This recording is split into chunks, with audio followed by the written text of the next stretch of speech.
Qual é a sua história? A minha, resumidamente, ela começou quando eu li esse livro aqui. Uma parte da minha história. Não dá para contar tudo, porque senão nós vamos até amanhã. Mas eu vinha da perda também de um filho, né? Mas minha esposa estava grávida de 4 meses e a gente acabou perdendo o segundo filho. Eu tenho a Manuela, hoje tem 9 anos. E o segundo filho a gente acabou perdendo. E a gente estava numa fase meio difícil, né? Ficamos um ano aí tendo que fazer medicamentos, enfim, tudo mais. Quando a Ali, né, que é a pessoa aqui responsável pela divina vontade, me apresentou o livro das 24 horas da paixão. E eu, diante do Santíssimo, comecei a viver essa experiência das 24 horas da paixão. Cada dia eu lia um capítulo e meditava ele. Eu descobri uma riqueza imensa de viver a profundidade dessa paixão de Jesus Cristo, as suas últimas 24 horas. Como é rico, gente, viver essa experiência. Ela é muito profunda, porque é o divino que vem no humano e nos transforma. Mas viver essa experiência não é só ler o livro, não. É viver na carne. Quando eu estava vivendo, aí minha esposa ficou grávida, né? A gente ficou muito feliz, né? Estava vindo o segundo filho, aquela insegurança, meu Deus, né? Passar os 4 meses, né? Porque tinha vivido uma experiência ruim anterior. E aí meu filho nasceu, Mateus, graças a Deus, nasceu em dezembro de 2018. E em 2019, lógico, né, a gente começou a viver a vida tranquila com o filho, aquelas coisas, né, de família. E quando eu estava há 30 dias dele completar 1 ano, a gente já tinha até preparado a festa de aniversário. Aí a gente resolveu caminhar, eu e minha esposa, falei, vamos fazer uma caminhada, né? Vamos caminhar porque a gente estava precisando, né, emagrecer um pouquinho. Aí eu caminhando, comecei a sentir uma forte dor. Eu achava que eu estava com uma cólica renal, porque eu tinha uma pequena pedra, né, no rim esquerdo. Mas aí o que acontece? A dor começou a apertar mais, e eu falei, olha, eu estou sentindo uma dor estranha aqui, eu acho que é melhor parar, né? E eu falei, eu preciso ir no banheiro. E eu fui no banheiro e só saiu sangue, não parava de sair sangue. Aí eu comecei a ficar preocupado, porque eu falei, isso aqui nunca aconteceu comigo. Eu falei, o que está acontecendo, né? Aí eu fui no médico no outro dia, passei pelo atendimento do posto, né, no pronto atendimento, e aí me encaminharam já para um neurologista com urgência no outro dia. Ele começou a fazer uma bateria de exames de mim, isso era uma quarta, de quinta, sexta, eu já estava fazendo uma série de exames urgentes, eu não entendi o que estava acontecendo. Todo mundo perguntava, os médicos perguntavam, você fuma? Eu falei, não, detesto cigarro, falei, não suporto, não gosto, nunca fumei. Aí eu ia para outro médico fazia a mesma pergunta, você fuma? Eu falei, mas por que todo mundo pergunta se eu fumo, né? E eu não sabia por quê, né? E, enfim, foi diagnosticado um câncer na minha bexiga, muito grande. Ele tinha 6 centímetros por 2,5. Ele tomava praticamente quase metade da minha bexiga. E aí depois eu precisei entrar em cirurgia urgente, né? Isso foi no início de novembro, dia 23 de novembro eu já estava em cirurgia. Eu lembro que o aniversário do meu filho de 1 ano foi dia 12 de dezembro, né? A gente tinha, e eu fui para o aniversário ainda todo, né, cambaleando, com sonda e tudo mais, com fralda, né? E foi bem difícil, porque o câncer era um câncer maligno de grau 3. E na minha cabeça passava um monte de coisa. Como é que eu vou criar meus filhos? Como é que eu vou dar um futuro para eles?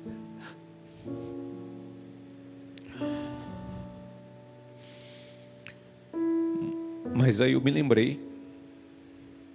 Eu falei, não. Eu falei assim, Jesus viveu viveu isso na cruz, mais do que eu. Por que eu vou parar agora? E já em sequência eu tive que fazer uma segunda cirurgia em 3 meses, porque o câncer cresceu de novo. Ele já estava com 1 centímetro. Eu retirei.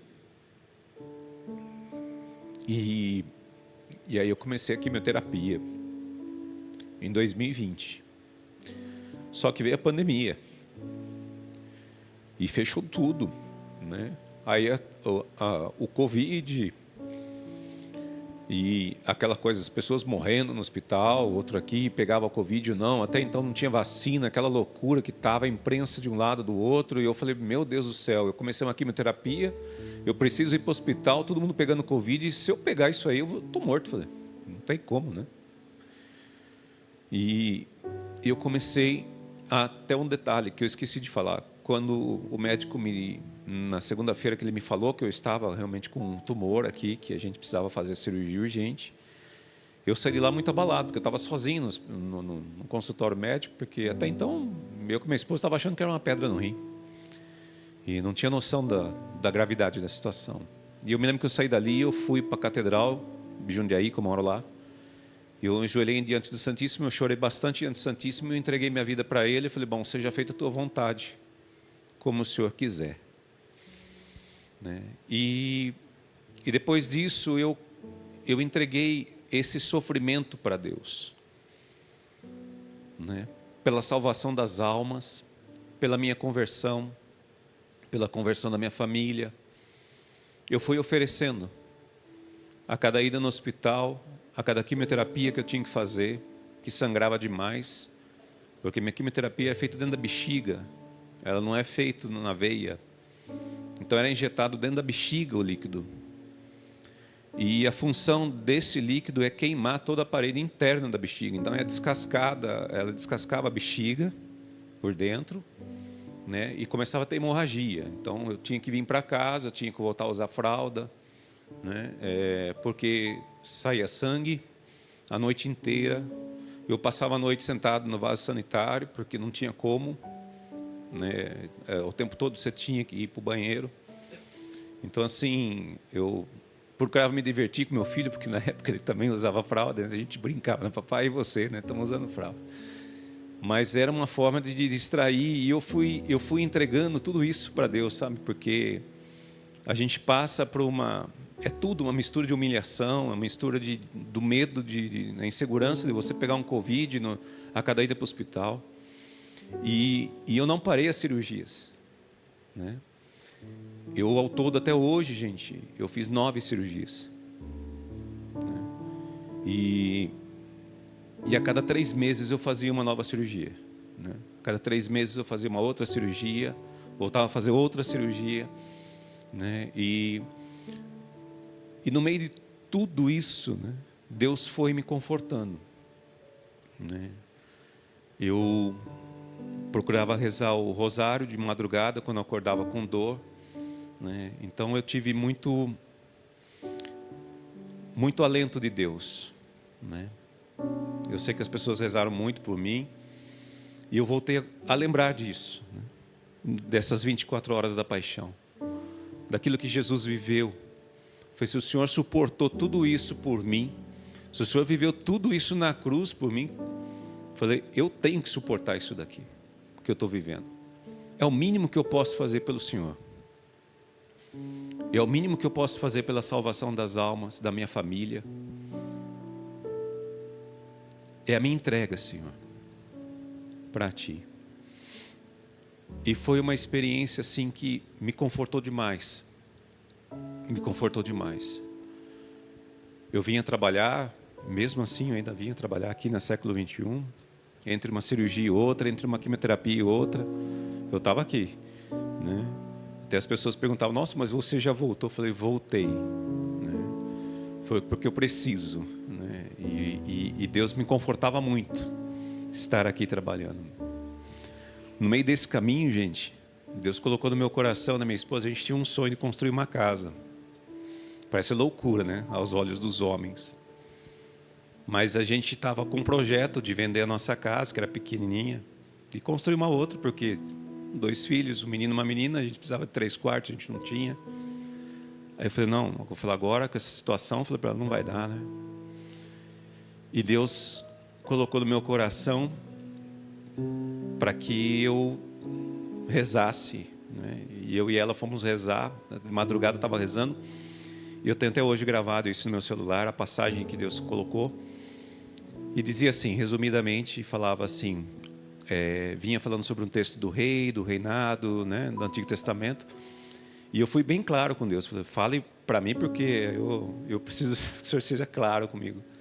E na segunda frase estava assim, construir casas e nela habitai, né?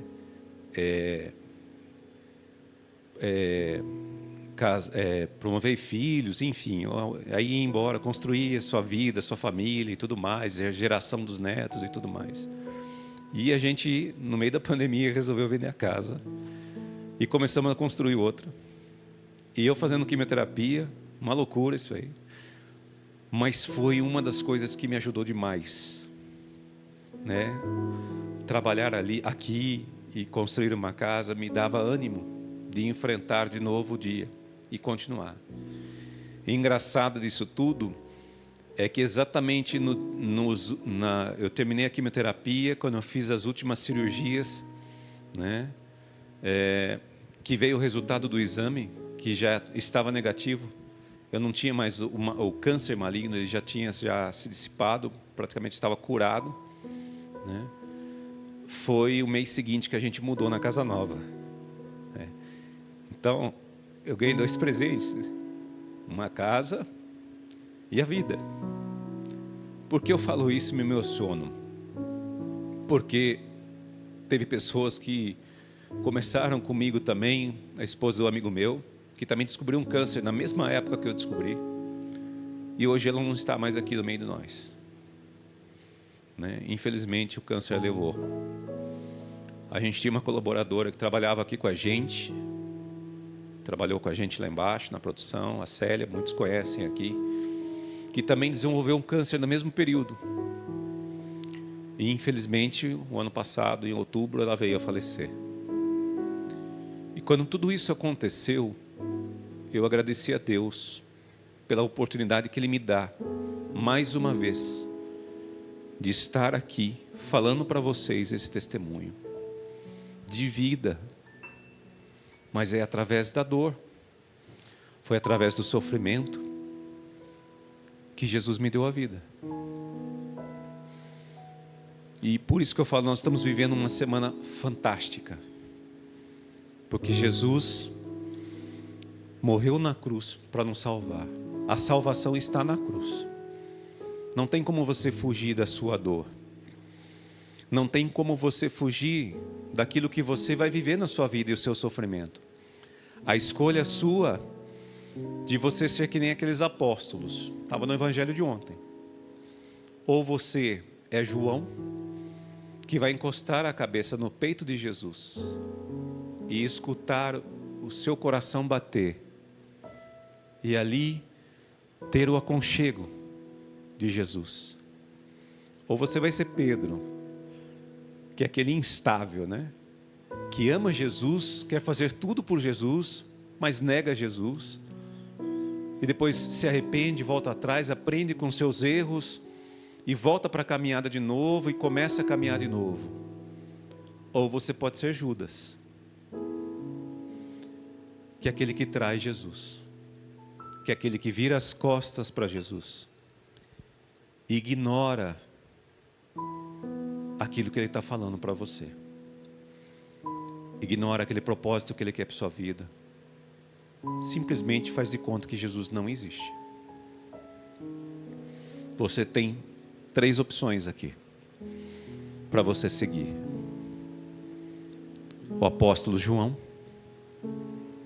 o apóstolo Pedro, ou Judas, que traiu a confiança de Jesus. Que a gente possa, nesse momento, louvar a Deus e cantar, para que Jesus seja exaltado nesta Santa Cruz.